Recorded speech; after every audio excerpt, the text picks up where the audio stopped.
మాత్రమే మాలో జరిగించండి. మీ శక్తితో మమ్మల్ని అందరినీ నింపండి. కృప మాకు దయచేయమని వేడుకుంటూ యేసుక్రీస్తు వారి ఉన్నతమైన నామములో అడిగి ప్రతి మాలకు ఈ చిన్న ప్రార్థన అడుగుచున్నాను మా తండ్రి. ఆమేన్. హల్లెలూయా. దేవుని నామమునకు స్తోత్రములు. మీ అందరికీ నా హృదయపూర్వక వందనాలు. ప్రియమైన దేవుని బిడ్డలారా, దేవుడు ఈరోజు వాక్య సందేశం ఏంటి అంటే, ప్రభువు మనకు తోడు. Praise the Lord.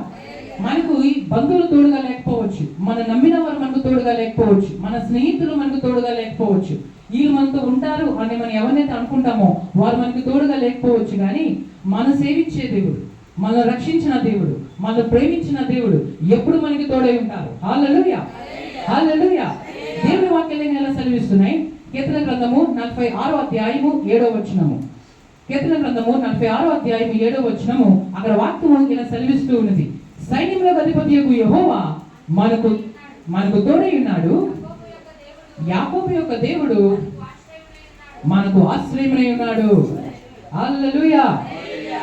యాకోబు యొక్క దేవుడు మనకు ఆశ్రయమై ఉన్నాడు. సైన్యములకు అధిపతియగు యెహోవా మనకు తోడై ఉన్నాడు. Praise the Lord. సైన్యం ఎవరికి ఉంటుంది? సైన్యము ఒక రాజుకు ఉంటుంది. సామాన్యమైన వ్యక్తికి, సాధారణమైన వ్యక్తికి ఒక సైన్యం ఉండదు. Praise the Lord. సైన్యం ఉంది అంటే అతను ఒక రాజు ఉండాలి, అతనికి ఒక అధికారం ఉండాలి, అతను శక్తిమంతుడై ఉండాలి, అతను పరాక్రమశాలి అయి ఉండాలి. ఇక్కడ ఆ వాక్యలేఖనం సెలవిస్తున్నాయి, సైన్యములకు అధిపతియగు యెహోవా మనకు తోడై ఉన్నాడంట. Praise the lord. అంటే సైన్యములకు అధిపతియగు యెహోవా ఎవరండి? ఆయనకు ఒక సైన్యం లేదు. భౌతికమైన రాజులకేమో ఒక సైన్యం ఉంటుంది. ప్రతి రాజుకి ఒక సైన్యం ఉంటుంది. ఒక భారతదేశానికి రాజు అయితే అతనికి ఒక సైన్యం ఉంటుంది. ఒక అమెరికా దేశానికి రాజు అయితే అతనికి ఒక సైన్యం ఉంటుంది. దాన్ని అమెరికన్ ఆర్మీ అంటారు. ఇండియా రాజు అయితే అతని ఇండియన్ ఆర్మీ అతనికి ఉంటుంది. Praise the Lord. రాజుల కాలం ఇప్పుడు అయిపోయింది, కానీ ఇప్పుడున్న ప్రధానమంత్రులే రాజులుగా మనం చూస్తూ ఉంటాం. అయితే ప్రియమైన దేవుని బిడ్డలారా, మనకు రాజు ఎవరు? ఈ భూరాజులకు రాజు ఎవరు? Praise the Lord. మన ప్రభువు సైన్యములకు అధిపతి. అంటే ఆయన కింద సైన్యాలు ఉన్నాయి.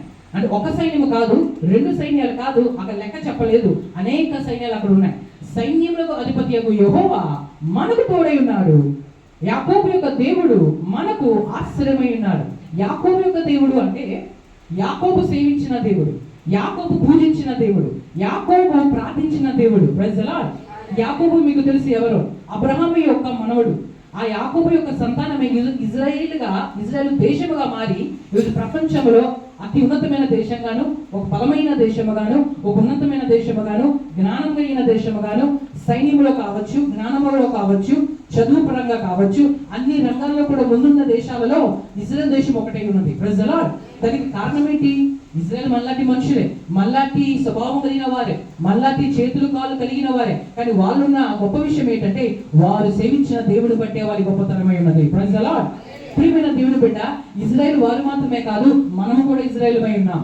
ఎలాగా మీరు అనొచ్చు, అబ్రహాము వాళ్ళు ఎదురైతే దేవుని విశ్వాసం ఇస్తారో, నా దేవుడిది చేయగలడు, నా దేవుడిది సాధించగలడు, నాకు అవ్వకపోయినా, నాకు రాకపోయినా ఆయన నీకు సహాయం చేస్తారు. Praise the lord. నీకు జ్ఞానం లేకపోవచ్చు, కానీ ఆయన జ్ఞానం కలిగినవాడు. నీకు బుద్ధి లేకపోవచ్చు, ఆయన బుద్ధి కలిగినవాడు. నీకు సహాయం చేసేవాళ్ళు లేకపోవచ్చు, ఆయన నీకు సహాయం చేస్తారు. Praise the Lord.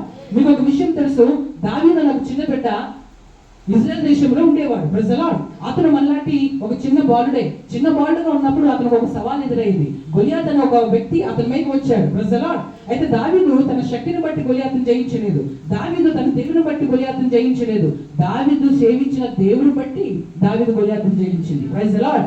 ఆ రోజు దావీదుతున్న దేవుడే నీకు తోడై ఉన్నాడు. ఆ రోజు అబ్రహాముతో ఉన్న దేవుడే ఈరోజు నీకు తోడై ఉన్నాడు. ఆ రోజు ఇజ్రాయెల్కి తోడై ఉన్న దేవుడే ఈరోజు నీకు దేవుడు తోడై ఉన్నాడు. Praise the lord. ఇజ్రాయెల్ దేవుణ్ణి కలుసుకున్నప్పుడు ఇజ్రాయెల్ ఒంటరి వాడు, అతను ఒక యాకోబు అని పిలవబడ్డాడు, అంటే మోసగాడు అని అర్థం. Praise the Lord. అతని పరిస్థితి ఏం బాలేదు, అతని స్థితి ఏం బాలేదు. అతను చాలా దుఃఖంతో పరుగులెత్తు, ఒంటరిగా తన అన్నకు భయపడుతూ పరుగులెత్తు పారిపోతూ ఉన్నాడు. Praise the Lord. అయితే దేవుడు అతన్ని కలిసి, దేవుడు ఎప్పుడైతే అతనితో మాట్లాడటం జరుగుతుందో, దేవుడు ఎప్పుడైతే అతను కలడం జరుగుతుందో అప్పటి నుంచి ఏమవుతుందంటే అతని స్థితి మారిపోతుంది. Praise the Lord. దేవుని పిల్లలారా గుర్తుపెట్టుకోండి, దేవుని కలిగి ఉన్నాము అంటే పువ్వుల పాట కాదు. ఎప్పుడూ కూడా ఆనందంగానే ఉంటాం అనుకోకండి. Praise the lord. కొన్నిసార్లు కష్టాలు కూడా వస్తాయి. ఆ కష్టాలలో కూడా మనకు మేలు ఉందనే విషయం మర్చిపోవద్దు. Praise the Lord. కొంతమంది అనుకుంటారు కష్టాలు వచ్చాయి కదా అంటే దేవుడు మనల్ని ప్రేమించట్లేదేమో, దేవుడు మనకు దూరంగా ఉన్నారేమో అనుకుంటారు. No no no. దేవుడు ఉన్నారు కాబట్టి కొన్నిసార్లు నీకు కష్టాలు వస్తాయి. Praise the Lord.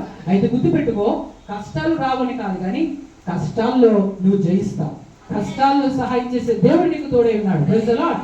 ఇక ప్రియమైన దేవుని బిడ్డలను గుర్తు పెట్టుకోండి, అక్కడ ఏం జరుగుతుంది? దావీదు గొలియాతు మీదకి వెళ్ళినప్పుడు గొలియాతు అతనికి ఎన్నో మాటలు అంటాడు. నువ్వు చిన్నపిల్ల మీదకి వచ్చిన నా మీదకి వస్తున్నావా అని అంటాడు. Praise the lord. గొలియాతుని చూసి అందరు ఎందుకు భయపడ్డారు అంటే, సౌలుతో సహా అందరూ భయపడ్డారు. కారణం ఏంటి? అతను బలవంతుడు కాబట్టి, అతను శక్తివంతుడు కాబట్టి. Praise the Lord. అయితే వాళ్ళకి లేని ధైర్యము దావీదుకి ఎక్కడి నుంచి వచ్చింది?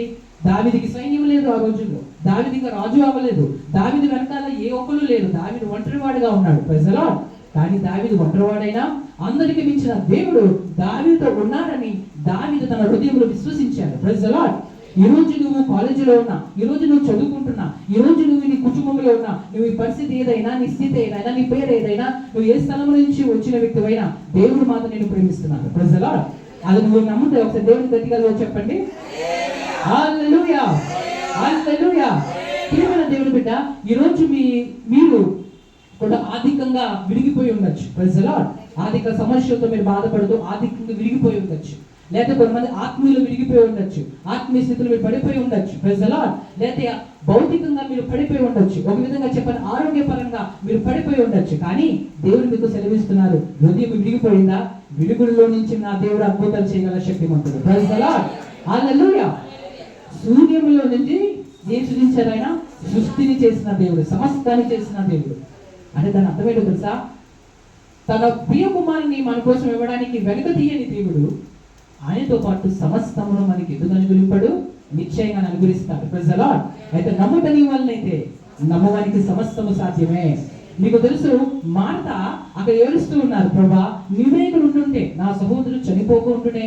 Praise the Lord. కానీ ప్రభు ఏమంటారు? అమ్మా, నాకు అసాధ్యమైనది ఏమైనా ఉన్నదా? నువ్వు నమ్మితే ఏం చూస్తావు? దేవుని మహిమను చూస్తావు. Praise the lord. అంటే చూడండి, దేవుడు కార్యం చేయడానికి సిద్ధమే, కానీ కొన్నిసార్లు దేవుడి కార్యం ఎందుకు చూడలేకపోతామో తెలుసా? మన విశ్వాసము బలహీనత అయిపోయినప్పుడు. Praise the Lord. ఇక్కడ మార్తకు వచ్చిన తర్వాత నేను వెళ్ళి రాజును లేపుతానని ప్రభు చెప్పలేదు. అమ్మా, నువ్వు నమ్మితే దేవుని మహిమను చూస్తావు. అంటే అర్థం తెలుసా? నువ్వు ముందు నమ్ము, అప్పుడు నేను కార్యం చేస్తాను. Praise the Lord. మన దేవుడు విశ్వాసంతో కదిలే దేవుడు. మన దేవుడు, అందుకే క్రైస్తవులు మాత్రమే విశ్వాసులు అంటారు. కారణం ఏంటి? ఇంక ఏ మతంలో కూడా ప్రపంచంలో ఎవరిని కూడా విశ్వాసం అని అనరు. భక్తులు అంటారు, ఫాలోవర్స్ అంటారు, కానీ విశ్వాసులు, బిలీవర్స్ అన్న మాట కేవలం క్రైస్తవులు అంటారు. కారణం ఏంటో తెలుసా? మనం విశ్వాసం లేకుండా దేవుని తీసుడై కూడా అసాధ్యం. Praise the Lord. ప్రతి చిన్న విషయంలో మనకి విశ్వాసం ఉండాలి. రాత్రి పడుకున్న తర్వాత దేవుడు ఉదయం లేపుతారని విశ్వాసం మనకు ఉండాలి. మనం తినాలన్నా మనకి విశ్వాసం ఉండాలి. Praise the Lord. ప్రతి దానికి విశ్వాసం అవసరమే. దేవుడు మనం ఎలా అంటున్నారంటే, మనము చిన్న పిల్లల వల్లే ఉండాలంట. Praise the Lord. చిన్నపిల్లలు ఏం చేస్తారు? చిన్నపిల్లలు ఏం చేస్తారు? ప్రతి దానికి తల్లిదండ్రుల మీద ఆధారపడతారు. వాళ్ళు ఏది కూడా స్వయంగా చేసుకోరు. ఒక చాక్లెట్ కావాలన్నా, లేదా ఎత్తుకోవాలన్నా మీరు చూస్తుంటారు, తల్లిదండ్రుల దగ్గర పిల్లలు చేతులు రెండు ఎత్తి వస్తూ ఉంటారు. Praise the Lord. అందుకు ప్రభు అన్నారు, వీరిని ఆటంకపరచద్దు, దేవుని రాజ్యము ఇలాంటి వాడితే. Praise the Lord. మనం అంత చిన్నపిల్లలు కాదు కదా. Praise the lord. అంటే దేవుడు అక్కడ చెప్పింది చిన్నపిల్లలు పరలోకం వస్తారని మాత్రం కాదు, కానీ అక్కడ అర్థం ఏంటంటే చిన్నపిల్లల లాంటి స్వభావం మనలో ఉండాలి. చిన్నపిల్లలు అలాగైతే తమ తల్లిదండ్రుల మీద ఆధారపడతారో మనం కూడా దేవుని మీద అలా ఆధారపడాలి. అంటే అర్థం ఏంటో తెలుసా? ప్రతి చిన్నదానికి మనం ఆధారపడాలి, ప్రతి చిన్నదానికి మనం ప్రార్థన చేయాలి. Praise the Lord. దేవుడి ప్రియమైన దేవుని బిడ్డలారా, అయితే మన జీవితంలో ఎందుకు కొన్నిసార్లు మనం విరిగిపోతామో తెలుసా? ఎందుకు మన జీవితంలో విరుగుడు అనేది వస్తుందో తెలుసా? మీకు తెలుసు, పెరుగు రావాలంటే పాలు ఏమవ్వాలి? విరిగిపోవాలి. Praise the Lord. పాలు విరిగితేనే రుచికరమైన పెరుగు వస్తుంది. అలాగే మన జీవితంలో కొన్నిసారి విరుగుడు అనేది దేవుడు అనుమతిస్తారు. అది దేవుడు నేను ద్వేషించి కాదు, కానీ దేవుడు మనల్ని ప్రేమించేది అనుమతిస్తారు. Praise the Lord. మీరు ఆది కాండం నుంచి చూస్తే భక్తులందరూ కూడా ముందు విరిగిపోయారు. ఆ విరిగిపోయిన కాలాన్ని శోధన కాలం అంటాం. Praise the Lord. శోధన కాలంలో ఏం జరుగుతుందంటే రెండు విషయాలు జరుగుతాయి. శోధన కాలంలో సాతాను మనల్ని శోధిస్తాడు, దేవుడు మనల్ని పరీక్షిస్తాడు. Praise the Lord. అది అందరి జీవితంలో జరుగుతుంది. దాని మంచి ఉదాహరణ మీకు అర్థం అవ్వాలంటే భక్తుడైన యోబు ముందు విరిగిపోయాడు, అంటే ఆ శోధన కాలంలో వెళ్ళాడు. దాని తర్వాత అతను సువర్ణంగా మారుతాడు. అందుకే అతను అంటారు, ఇదిగో నేను శోధించబడిన తర్వాత సువర్ణంగా మారిపోతాను. Praise the Lord. ఆ విశ్వాసం మనకు ఉండాలి. దేవుడు ఎందుకు మనల్ని కొన్నిసారి పరీక్షలు తీసుకెళ్తారో తెలుసా? మనల్ని బహుగా ఆశీర్వదించడానికే. Praise the lord. ఒకసారి దేవుని వాక్యాలు మనం చూద్దాం.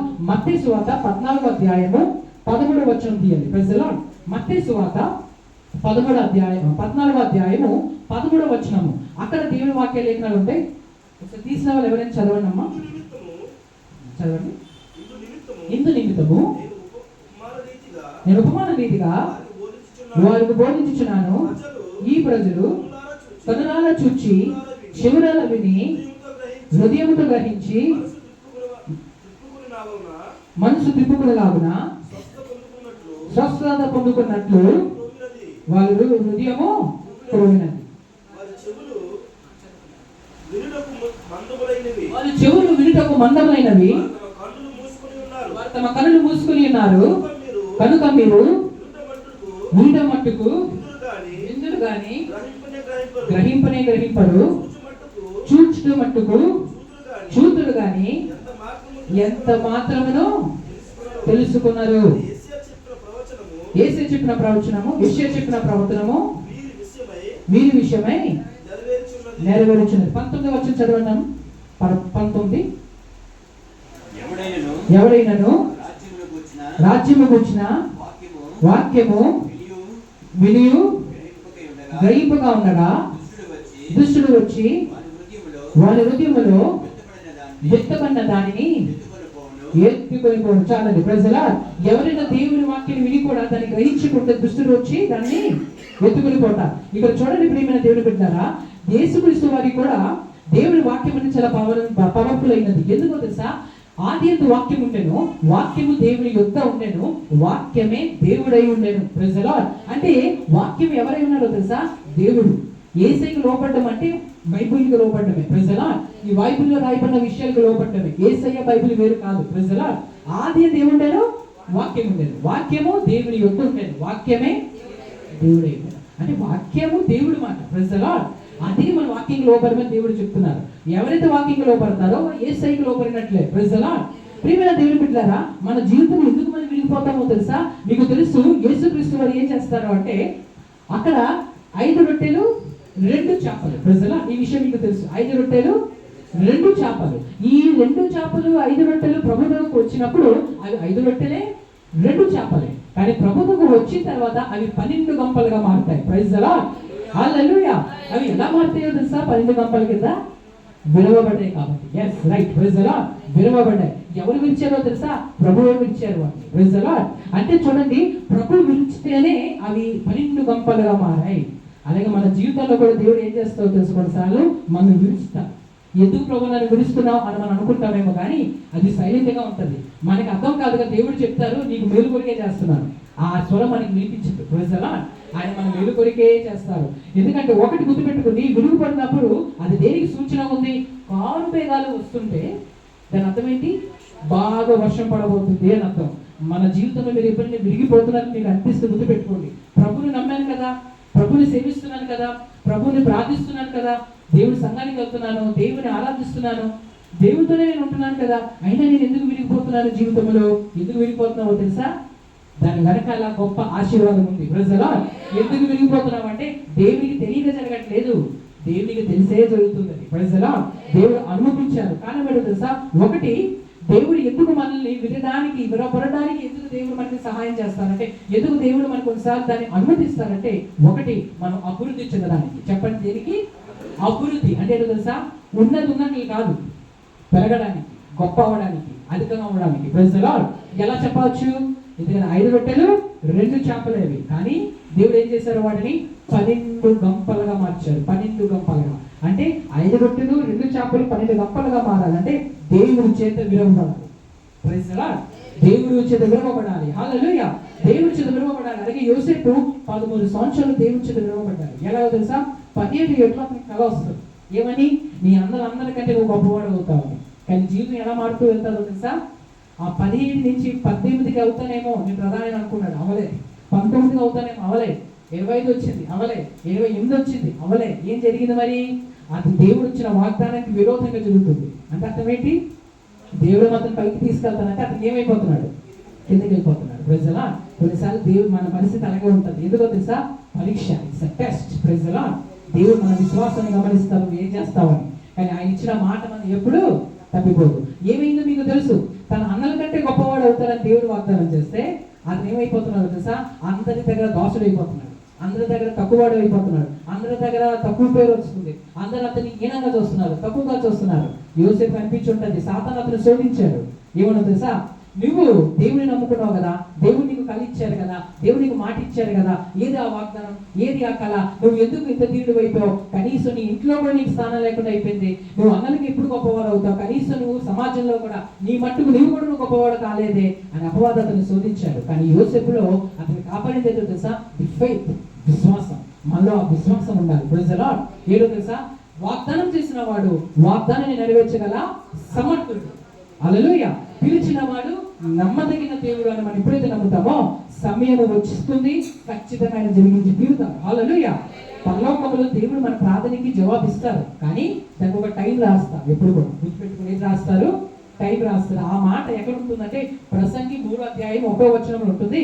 ప్రతి దానికి సమయం కలదు. అంటే తెలుసా? నువ్వు పైకి రావాలన్నా ఒక సమయం ఉంది, నువ్వు బాగుపడాలంటే ఒక సమయం ఉంది, నువ్వు 10 మందికి మేలుగా మారాలంటే ఒక సమయం ఉంది, నువ్వు ఏదైతే ప్రార్థన చేశావో అది నీ కళ్ళు కనిపించాలంటే దానికి ఒక సమయం ఉంది. Praise the lord. దేవుడు ఆ సమయం పెడతారు. ఆ సమయం దాకా కూడా మనం విశ్వాసంతోనే చూడాలి. హల్లెలూయా. అలా చూసినప్పుడు ఏమవుతుంది నువ్వు అనుకోవచ్చు, నాకంటే అనుకున్న వారు ముందుకు వెళ్ళిపోతున్నారు, నేను ప్రభువు కోసం ఎదురు చూసి ఇక్కడ ఉండిపోయాను అని నువ్వు కనిపిస్తుంది, కానీ నువ్వు ఉండిపోవు. Praise the Lord. ఆయన ఎంత శక్తివంతుడంటే తన సూపర్ న్యాచురల్ శక్తితో వాళ్ళు వెళ్ళిన దానికంటే కూడా అధికంగా నువ్వు ముందుకు వెళ్తావు. Praise the lord. ఒక ఉదాహరణ మీకు చెప్తాను, అది చిన్న ఉదాహరణ మాత్రమే. ఒకసారి ఏమైందో తెలుసా? ఒక పందెం రంగం అయింది. అంటే దాంట్లో ఒక రేసింగ్ పెట్టారు. దాంట్లో ప్రైజ్ ది లార్డ్ ఒక 10 మంది ఆ రేసింగ్ లో పాల్గొన్నారు. దాంట్లో ఒకడే ప్రభుని నమ్మాడు. హల్లెలూయా. అయితే 9 మంది ఏం చేశారో తెలుసా? అక్కడ కోచ్ ఉంటాడు కదా, ఆ పరిగెత్తినప్పుడు అతను ఉసులు ఊదుతాడు. ప్రజల ఉసులు వేస్తాడు. అతను ఊదినప్పుడు ఏం చేయాలి? అందరూ పరిగెత్తాలి. కానీ ఇతను భక్తిపరుడు కాబట్టి ప్రభు వైపు చూస్తున్నాడు. ప్రభువా, నేను పరిగెత్తమంటావా, నేను ముందుకు వెళ్ళిపోమంటావా అని అడిగాడు. ప్రజల అప్పుడు ఏమైంది అంటే యేసయ్య ఏం చేశారు అతనికి? అయితే నేను నీకు చెప్తాను, అప్పుడు నువ్వు ఏం చేయాలి? పరిగెత్తాలి. అంతవరకు నువ్వు ఏం చేయకూడదు, పరిగెత్తకూడదు. అతను ఉసులు ఊదినా నువ్వు పరిగెత్తకూడదు, ఎందుకంటే నేను చెప్పినప్పుడే నువ్వు పరిగెత్తాలి, ఎందుకంటే నువ్వు నాకు కుమారుడు కాబట్టి. ప్రజల యాంటనీ యేసయ్య అక్కడ ఏం చేస్తారు? నేను చెప్పినట్టు పరిగెత్తక అంటే అతను ప్రభు వైపు చూస్తూ ఉంటాడు. హల్లెలూయా. వీళ్ళందరూ ముసలేస్తారు, వీళ్ళందరూ ఏం చేస్తారు? పరిగెత్తేస్తారు. ఇతనేమో ప్రభు కోసం చూస్తుంటాడు, కానీ ప్రభు ఏమి ఇతనికి చెప్పరు. ఇతను ప్రభు ఇతనికి ఏమి చెప్పలేనప్పుడు అప్పుడు ఏమవుతుంది అంటే ప్రభు ఇతనికి ఏమీ చెప్పలేనప్పుడు ఏమవుతుందంటే ఇతను చాలా భయంగా చూస్తారు. ప్రభు చెప్పట్లేదు, మేమందరూ ముందుకు వెళ్ళిపోయాం అని అనుకుంటాడు. వాళ్ళందరూ ముందుకు వెళ్ళిపోయినా నేను వెనక్కి ఉండిపోయాను అని అనుకుంటాడు. అప్పుడు ఏమవుతుందంటే దేవుడు ఒక పని చేస్తారు, నేను చెప్పేంత వరకు నువ్వేం చేయకూడదు, నా ఆశీర్వాదం నీకు కావాలంటే, నేను నిన్ను బ్లెస్ చేయాలంటే నువ్వేం చేయాలి? నేను చెప్పేంత వరకు నువ్వు ముందుకి కదలకూడదు అని చెప్పారు. ప్రజలా అది విశ్వాసంతో దేవుడు ఎదురు చూస్తాడు. వాళ్ళందరూ 50% అంటే సగం దూరం వెళ్ళిపోతారు, 90% వాళ్ళు వెళ్ళిపోతారు. ఇతను ఇలాగే ఎదురు చూస్తుంటారు. ప్రభు ఇతనికి ఇతను అనుకుంటాను మనసులో, ప్రభా నువ్వు చెప్పలేదు అలాగా, ప్రజలా నీ మీద ఎదురు చూశాను కానీ నాకేం చేయలేదు, చెప్పలేదు. ఒకవేళ నువ్వు ఇప్పుడు చెప్పినా నేను అంత దూరం ఇప్పుడు పరిగెత్తలేను, పరిగెత్తినా నాకంటే ముందు వెళ్ళిపోయిన వాళ్ళకి అయం వచ్చేస్తుంది, బహుమానం వచ్చేస్తుంది, నేను ఊడిపోతాను కదా అని అనుకున్నాడు.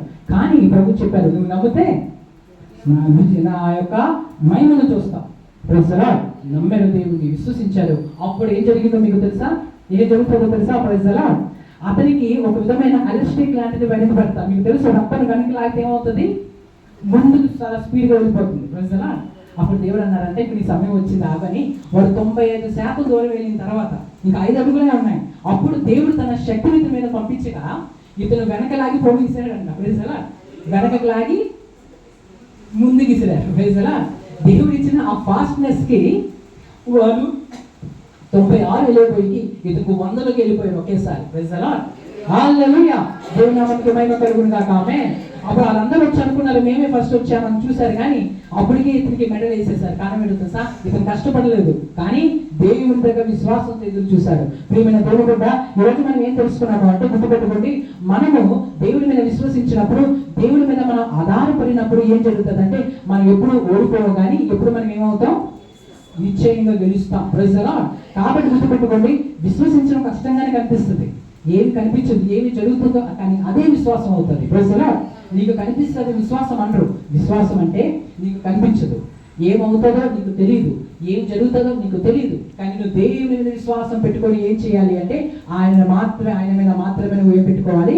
విశ్వాసం పెట్టుకున్నప్పుడు దేవుడు తన శక్తికి కొలది తగిన సమయం ఉంది, గుర్తుపెట్టుకొని తగిన సమయం ముందు తన కార్యాలను జరిగిస్తాడు. 3 విషయాలు చెప్పాను కదా. ఏంటంటే అవి దేవుడు మనం ఎందుకు విరగొట్టడానికి కొన్నిసార్లు మనకు మన దాంట్లో దేవుడు అనుమతిస్తారు విరిగిపోతా అంటే అది 3 విషయాలకి సూచనగా ఉంది. ఒకటి, అభివృద్ధి చేయడానికి.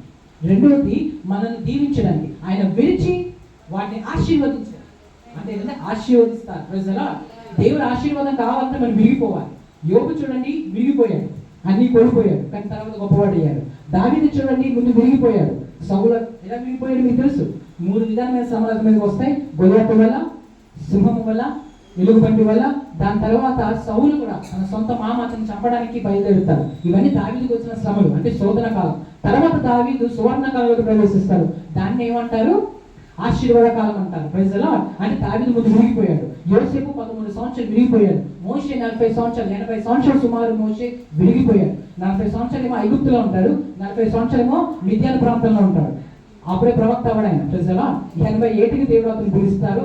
అంటే 85 సంవత్సరాలు అతను విరిగిపోయాడు. విరిగిపోయిన తర్వాతే మోషే గారి గొప్ప సేవకుడు అయ్యింది. Praise the lord. ప్రియమైన దేవుడు బిడ్డలారా, దేవుడు ఎవరైనా వాడుకోవాలని గుర్తుపెట్టుకోండి, దేవుడు ముందు మనల్ని ఏం చేస్తాడు? విరగొడతాడు. Praise the Lord. ఆ విరుగుట అనేది మనమేం విరిగిపోయి నశించిపోము, కానీ ఆ విరుగుటిలో నుంచే మనల్ని సువర్ణం బయటికి తీసుకొస్తారు దేవుడు. అప్పుడు నువ్వు అనుకుంటావు, అందుకేనేమో ఈ కష్టాలు నాకు వచ్చాయని అనుకుంటావు. కానీ నువ్వు ఓడిపో, నువ్వు పడిపో, నువ్వేమీ పాడైపోవు. కానీ అంత రిజల్ట్ నువ్వు చూసినప్పుడు ఉన్నత స్థానంలో నువ్వే ఉంటావు. నీ బంధువుల కంటే దేవుడు నేను హెచ్చిస్తారు, నీ మిత్రుల కంటే దేవుడు నేను హెచ్చిస్తారు. నువ్వు పనిచేసే స్థలంలో వారందరికీ నువ్వు గొప్పవాడు అవుతావు. కారణం ఏంటంటే నువ్వు నేను సేవించిన దేవుడు అతి శక్తివంతుడై ఉన్నాడు. ప్రజలా కాబట్టి ప్రియమైన దేవుడు వల్ల మనం చేయవలసిన కొన్ని బాధ్యతలు ఉన్నాయి. అవి ఏంటంటే, ఒకటి, మనం ఏం చేయాలి?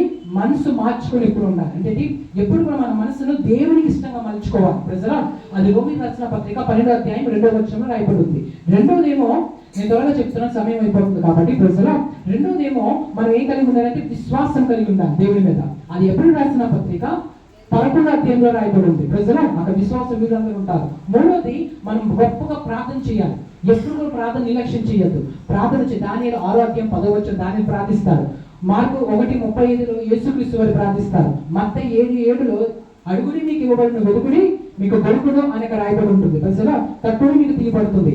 నాలుగోదేమో బైబిల్ ఎక్కువగా చదవాలి. వాక్యం చదవాలి, వాక్యాన్ని పలకాలి. ఏం చేయాలి? ఏబీసీలు మనకు ఎలా వచ్చాయి? విన్నాం, టీచర్ చెప్పినప్పుడు విన్నాం, విని తర్వాత గట్టిగా పలికాం. ప్రజలా ఇవి రెండు జరిగాయి. మనకు భాషలో వచ్చింది, అమ్మ పలికారు, దాని తర్వాత మనకి ఏం చేసాం? దాన్ని మనం కూడా పలికాం. బైబిల్ని కూడా చదవాలి, వినాలి, దాన్ని ఏం చేయాలి? గట్టిగా పలకాలి. పలకడం అంటే ఎవరు ఉన్న అవసరం లేదు. మన ఒంటరిగా ఉన్నప్పుడు కూడా యెహోవా నాకు కాపాడి నాకు ఏమీ కలగదు. అలాగే వాక్యాలు చదవడం, పలకడం, చదవడం, పలకడం చేస్తే ఆ వాక్యం గుండెల్లోకి వెళ్తుంది. ఇది నా వాక్యం నేను నిలబెడుతుంది. ప్రజలా అయినట్టు దేవుని స్తుతించాలి. చివరిగా ఏం చేయాలి? దేవుని స్తుతించాలి. కీర్తన 145వ కీర్తన నుంచి 155 కీర్తన దాకా చదివితే ఆ కీర్తనలన్నీ కూడా దేవుని స్తుతించుడి, దేవుని స్తుతించుడి, దేవుని స్తుతించుడి అని ఉంటాయి. స్తుతించడం అంటే ఏంటో కాదు, ఆయన పొగడటం. మహోన్నతుడ, సర్వోన్నతుడ, సర్వశక్తిమంతుడ, ఉన్నతమైన మా దేవ అని దేవుని ఎల్లప్పుడు కూడా మనం పొగుడుతూ ఉండాలి. ఈ చిన్న వాక్యం దేవుడు మన వెనుకలు దీవించును గాక. ఆమేన్, ఆమేన్, ఆమేన్. ఎవరైనా వాక్య ఫలింపు కొరకు ప్రార్థన చేయండి అమ్మా. ప్రేరేపితమైన వారు ఎవరైనా మీరు ప్రార్థన చేయండి.